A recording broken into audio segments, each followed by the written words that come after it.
watching your favorite characters transform from skinny little nobodies to overpowered giga chads just gives off a different kind of satisfaction. The DC universe in particular takes a lot of pride in their transformations because, well, they put a lot of money into them, don't they? So today, the TVCU is presenting the top 25 DC transformations in the movie.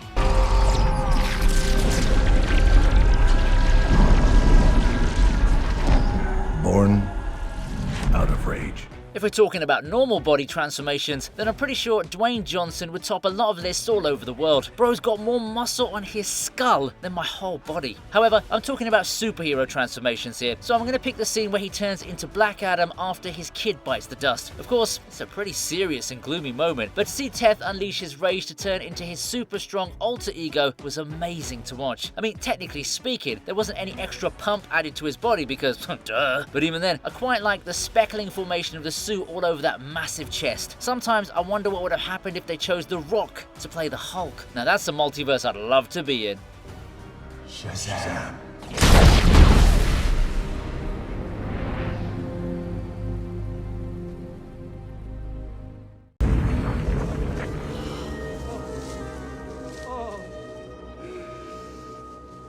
Dr. Isley?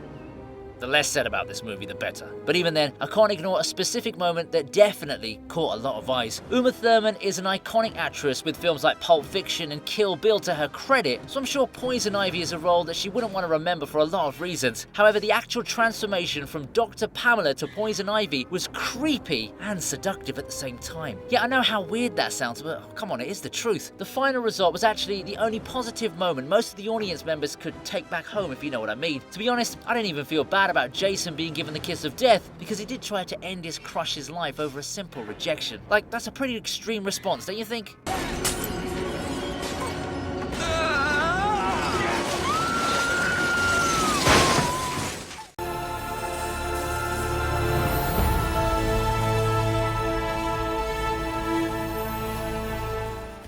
For an actor as successful as Ryan Reynolds, it's surprising to see the number of failures behind him. If fake Deadpool wasn't bad enough, he also had to play Hal Jordan in Green Lantern. Now, the movie might not have done well with either critics or the general public, the transformation from Hal to the Green Lantern was definitely impressive. The scene builds up nicely, with Hal being transported across space, which was neat in its own way, even though the actual transition in itself was actually intense. Yeah, I mean, it's nothing too explicit, and the CGI isn't as impressive, but then again, that was a problem throughout the entire movie. Nevertheless, we ended up getting a nice little visual before Bro started talking to fish. Take a hike, Ryan. That's Aquaman's job. Also, if you manage to redeem himself as Deadpool, can we expect the same with Green Lantern as well? I hope you're listening, DC.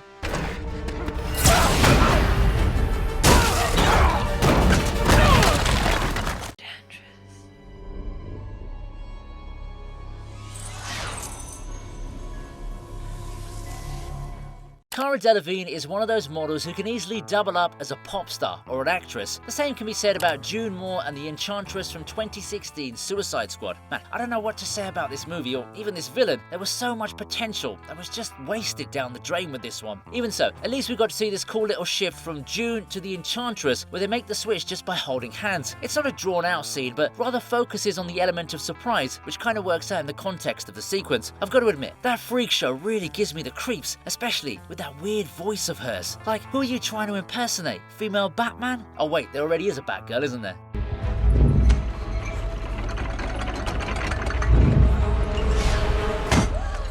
Like a pure soul, old man, but no one's worthy.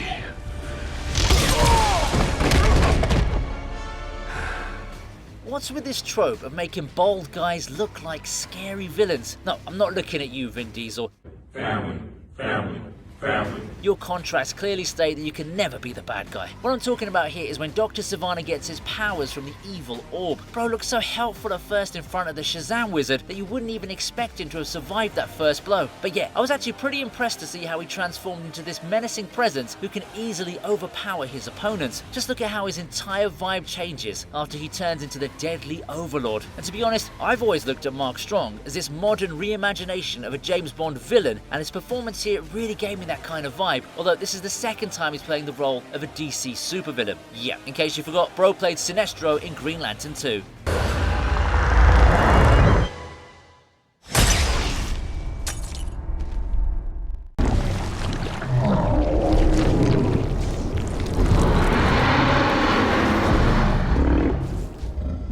you gotta be a special kind of villain if you're a nuisance even after getting your neck snapped by Superman.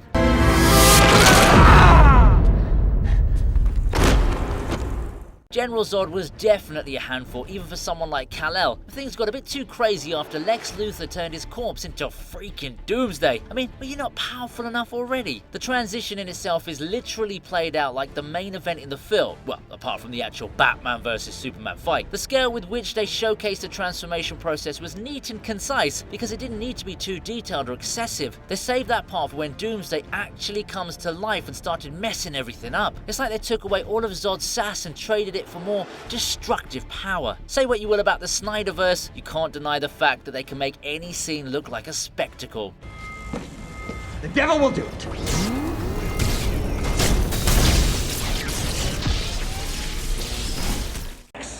Feeding off your brain.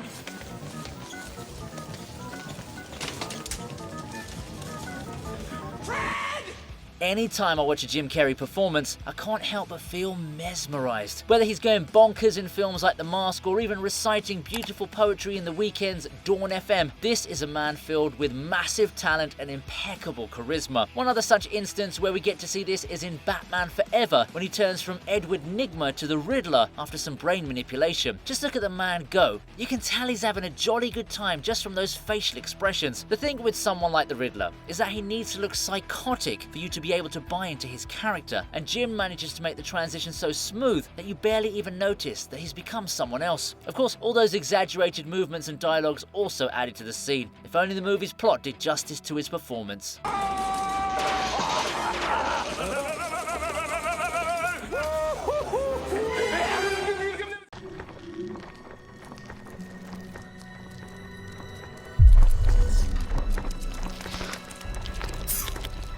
It's no secret, right, that I'm a total simp for Halle Berry. Having said that, I can't really ignore the giant cringe fest that was 2004's Catwoman. Luckily, I don't do full movie reviews in this video, so let's just focus on the transformation scene now, shall we? It kicks off with Patience supposedly dying while surrounded by a bunch of cats. Look, it's not that I hate cats or anything, but that whole group looked like some kind of freakish cult. Even that main cat granting Patience her new powers looked kind of freaky. But all in all, we got to see our femme fatale finally come back to life. I've got to say, for a movie where she's only exuding sass, her transitional phase was actually pretty soft and innocent to watch.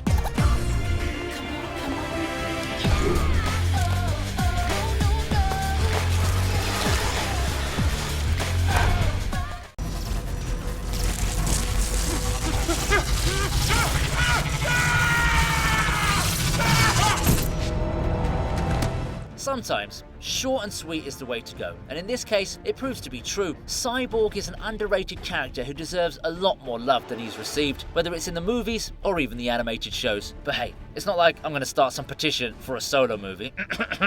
Anyway, the transformation scene here is more like a formation scene because we see Victor's body slowly being created, even though it looks pretty painful. What helps build drama into this sequence is the fact that Wonder Woman is watching it as part of the recorded footage by his dad. As I mentioned at the start of this entry, it's nothing too fancy, but the process of Mr. Stone not being able to revive his son at first adds a lot of weight to the moment that he actually springs to life.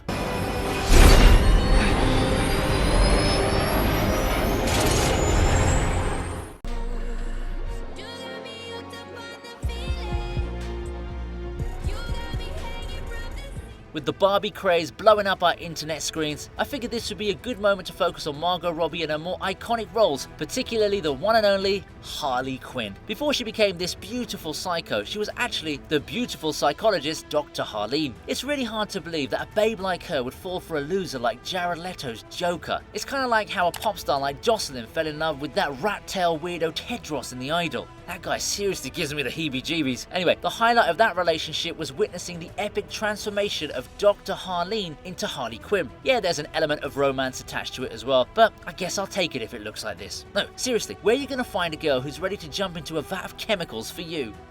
Harley Quinn.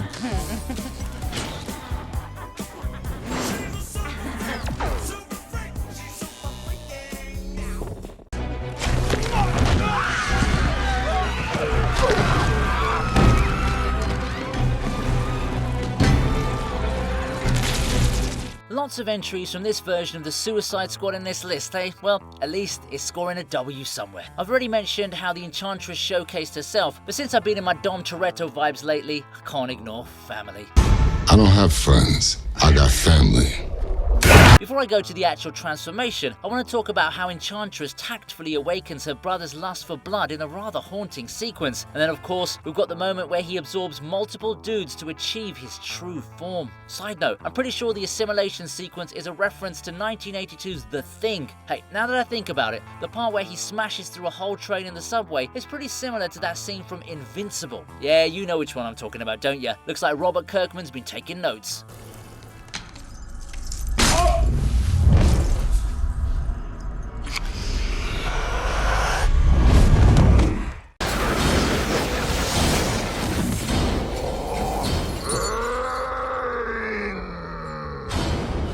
Jason strikes again, and I'm not talking about the slasher dude from Friday the 13th. First, the mad scientist helps create poison ivy, and now he's helped make Bane as well. Technically speaking, Bane's transformation happens first in Batman and Robin, but who cares? The reason this entry lands so much higher up my list than Dr. Pamela is because of the venom injection. It's a rather disturbing sequence to watch, and the fact that Antonio was made to look so helpless in the beginning kind of made me feel bad for the guy, even though he was getting a massive upgrade over here. Those painful little grunts also added a lot of dramatic effect to the sequence. But Jesus Christ, would you look at those muscles? Now that's the kind of guy who'd even make The Rock sweat.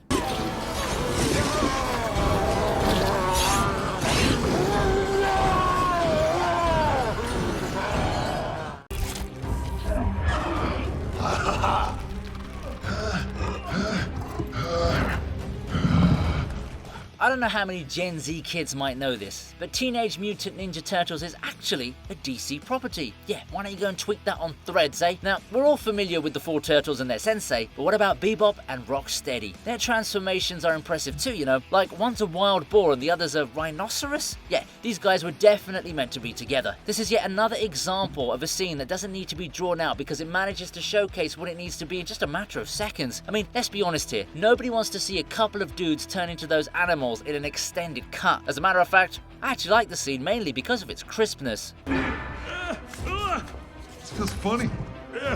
Feels like I got ants in my pants. Big ants!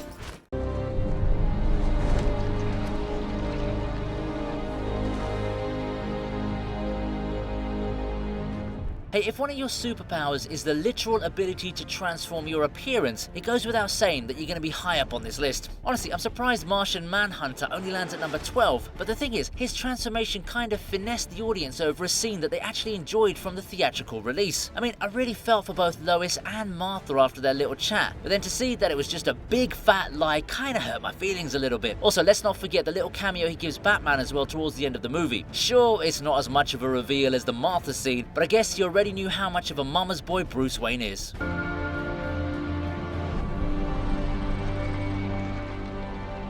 The world needs you too, Lois.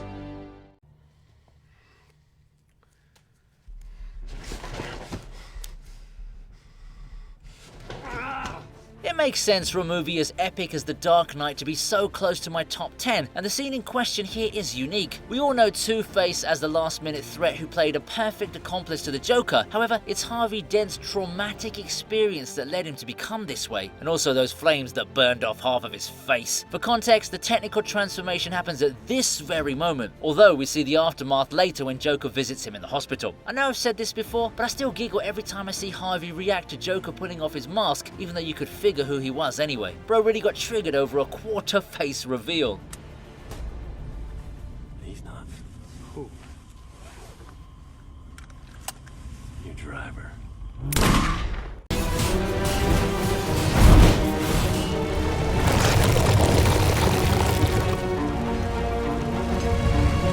If this is what real feminism is supposed to be, then I'm all for it. Count me in. And no, it's not just because I get to see more of Gal Gadot, okay? Wonder Woman is the kind of goddess you'd want to worship every single day of your life. But then again, there are dudes like Ares who like to dominate others for their own pleasure. Okay, that sounds sounded a little bit wrong, and that's not what I meant, okay? The transformation in itself is as good as it can get for a god of war. The flames, the armor, the weapons, all of them sync up beautifully to give us a brilliant shot. And just so you know, this is the same guy who owned Darkseid with a single stroke of his axe, which means he's not someone to be messed with. If you're wondering how he ended up losing to Diana, well, let's just say there wasn't enough conflict to fuel his powers. Yes, that's how Ares grows his strength. Look it up if you don't believe me.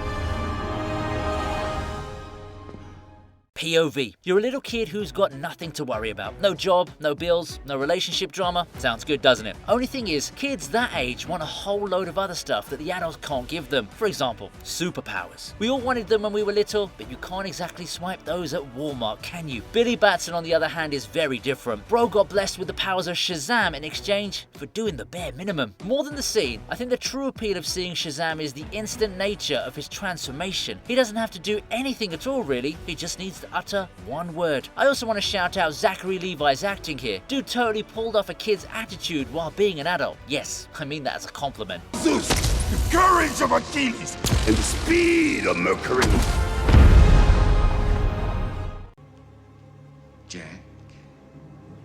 Jack is dead, my friend. You can call me Joker. I guess you could say that the earlier mention of Harley Quinn had taken inspiration from this particular scene here. Jack Nicholson is a phenomenal actor with multiple roles that have earned legacies of their own. However, I do want to point out that he's at his maniacal best when he's playing characters named Jack. First there's 1980's The Shining, and then there's Batman from 1989. His transformation here is split up into two scenes, so I'm mentioning both to maintain a smooth flow. Of course, there's the chemical vat scene, which also doubles up as a nice shootout. However, the highlight has got to be Joker's face reveal when he shoots down his boss, Carl. You can easily tell he's having so much more fun now that he's turned into a psycho clown killer.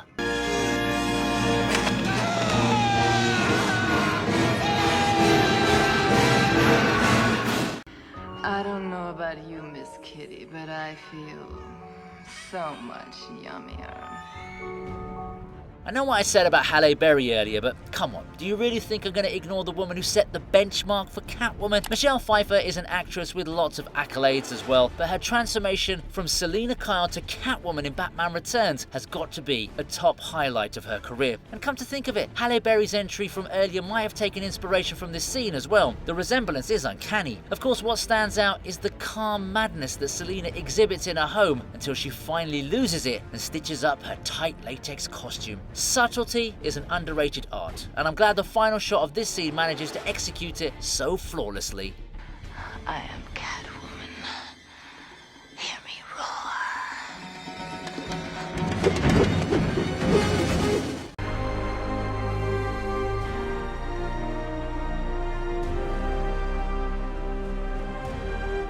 For a guy whose entire existence has been exploited for the sake of R-rated jokes about fish, Go f another fish, asshole. I think Aquaman does pretty well here. It's badass enough that the dude has to face off against that gigantic Carathan monster, but he even manages to free the holy trident and transform into the true Lord of the Seas. The very fact that the Carathan was taken aback by Arthur Curry conversing with her showcased how much of a boss man he really is. And on top of that, if bro's gonna do a wardrobe change and step out of a waterfall looking fine AF, I'm sure a lot of women would pay good money to watch it in the cinemas. Oh wait, that's exactly how the first Aquaman movie grossed over $1 billion at the box office.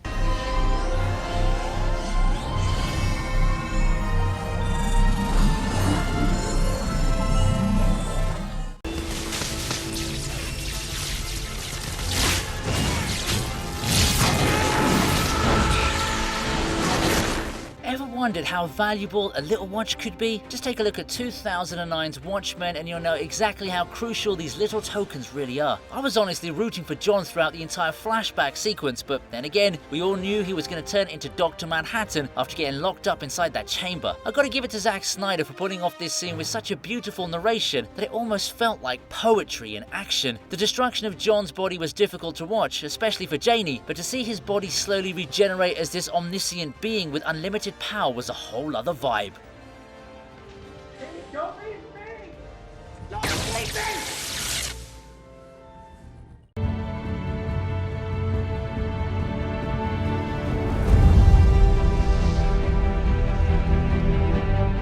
Ah yes, my goddess makes yet another appearance, and this time she's in my top 5. The No Man's Land scene will remain memorable for many reasons, and one of them is the fact that we finally get to see Princess Diana embrace her true identity and reveal herself to the world as the one and only Wonder Woman. Her shifting alter ego was also symbolic of her inner struggle to establish herself as a true Amazonian warrior, and I think we all know how badass the following scene is. Oh yeah, the slow motion sequences really help deepen the impact of this moment too. Yeah, this film definitely has Snyder's writing all over it.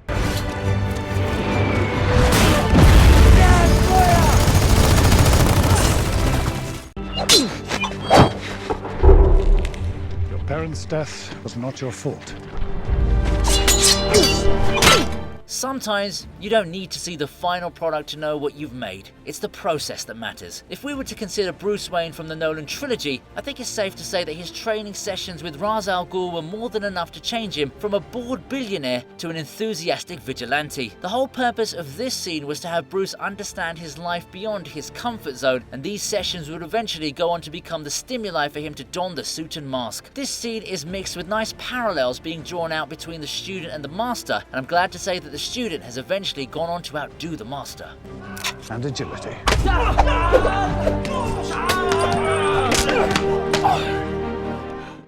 Stomping on a dream, but I don't let it get me down. You know what the thing is about a good director? They can make any scene look great even with contrasting elements. For example, playing uplifting music against the backdrop of depressing or disturbing actions. Stanley Kubrick did it multiple times in films like Doctor Strangelove and A Clockwork Orange, and Todd Phillips has followed his footsteps to give us this masterpiece of a scene in 2019's Joker. To see Arthur's gradual meltdown culminate into a little dance session where he literally paints himself into a clown wasn't just a brilliant piece of cinema, it also proves why Joaquin Phoenix is one of the best actors working today. A lot of us might think that the scene is fun to watch, but his transformation is actually telling us a lot more about his mental health than meets the eye. Knock, knock.